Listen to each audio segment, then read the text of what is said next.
حضور صلی اللہ علیہ وآلہ وسلم کی حدیث کا مفہوم ہے کہ منافق کی 4 نشانیاں ہیں۔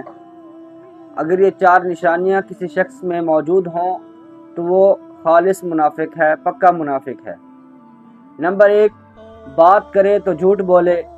نمبر 2، اگر وعدہ کرے تو وعدہ خلافی کرے۔ اور نمبر 3، اگر اس کو کوئی امانت دی جائے تو اس میں خیانت کرے۔ اور نمبر 4، جب جھگڑا کرے تو بس زبانی پہ اتر آئے۔ اگر یہ 4 نشانیاں کسی شخص میں موجود ہیں تو وہ پکا منافق ہے۔ اگر ان میں سے کوئی ایک نشانی کسی شخص میں موجود ہے تو وہ پورا منافق نہیں بلکہ نفاق کی ایک خصلت اس کے اندر موجود ہے۔ اب اس حدیث کا مقصد کیا ہے؟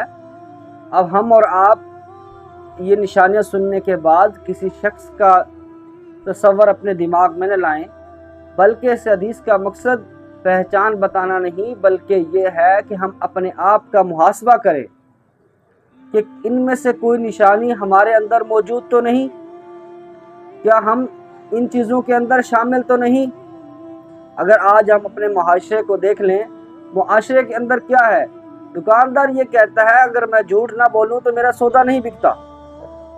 سودا تبھی بکتا ہے جب میں جھوٹ بولتا ہوں۔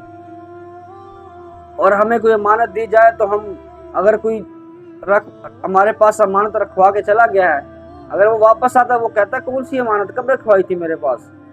وہ تو آپ لے گئے تھے، وہ تو پتہ نہیں کہاں ہے۔ اور آج اگر ہمارا کسی کے ساتھ جھگڑا ہو جائے، ہم سوری نہیں کرتے، ہم معذرت نہیں کرتے اس سے، چاہے ہماری غلطی ہو پھر بھی نہیں کریں گے۔ اور گالی گلوچ اور بد زبانی اس طرح کے ماحول میں تو سب سے پہلے اپنے آپ کا محاسبہ کرنا ہے۔ ہم نے اپنے اندر دیکھنا ہے کہ حدیث کے اندر جو نشانیاں بتائی گئی کیا ہمارے اندر موجود تو نہیں۔ پہلے ہم اپنے آپ کو ٹھیک کریں گے تب معاشرہ ٹھیک ہوگا۔ اور اگر ہم کاروبار کر رہے ہیں تو جھوٹ بول کے سچ بتا کے بھی چیز بیچی جا سکتی ہے اور بک جاتی ہے۔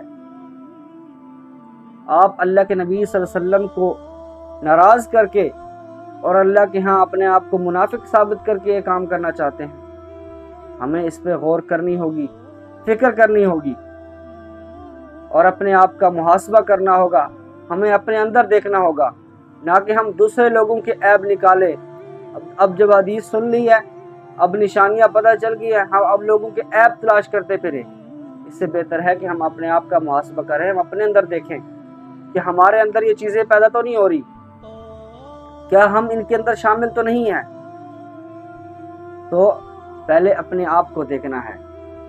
ہمیں رسول اللہ صلی اللہ علیہ وسلم کے فرمان کے مطابق چلنا ہے۔ کاروبار کرنا ہے تو جو حضور نے طریقہ بتایا اس کے مطابق کرنا ہے۔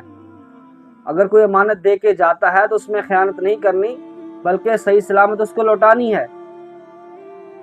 اگر کبھی جھگڑا ہو جاتا ہے تو بس زبانی نہیں کرنی، اخلاق کے ساتھ، پیار کے ساتھ، محبت کے ساتھ بات کرنی ہے۔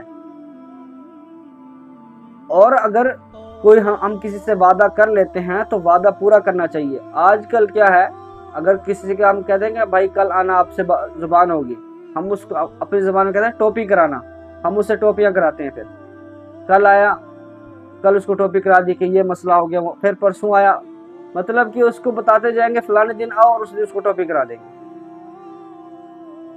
تو ہم خود دیکھیں کہ ہمارے اندر کیا ہے۔ ہم تو خود منافق تو نہیں ہوگے کہ یہ ساری نشانیاں ہمارے اندر تو نہیں پائی جا رہی۔ دوسروں کو دیکھنے کی بجائے اپنے آپ کو دیکھیں۔ جب اپنے آپ کو ہم دیکھیں گے تو ہم تب ہی اس معاشرے کے اندر اور نبی صلی اللہ علیہ وسلم کے فرمان کے مطابق زندگی گزاریں گے، اور اللہ تعالی ہمیں دنیا میں بھی کامیاب کریں گے اور آخرت میں بھی کامیاب کریں گے۔ مزید اسلامی موٹیویشن اور بیانات سننے کے لیے ہمارے official youtube channel youth towards اللہ کو سبسکرائب کریں۔ جزاکم اللہ خیرن۔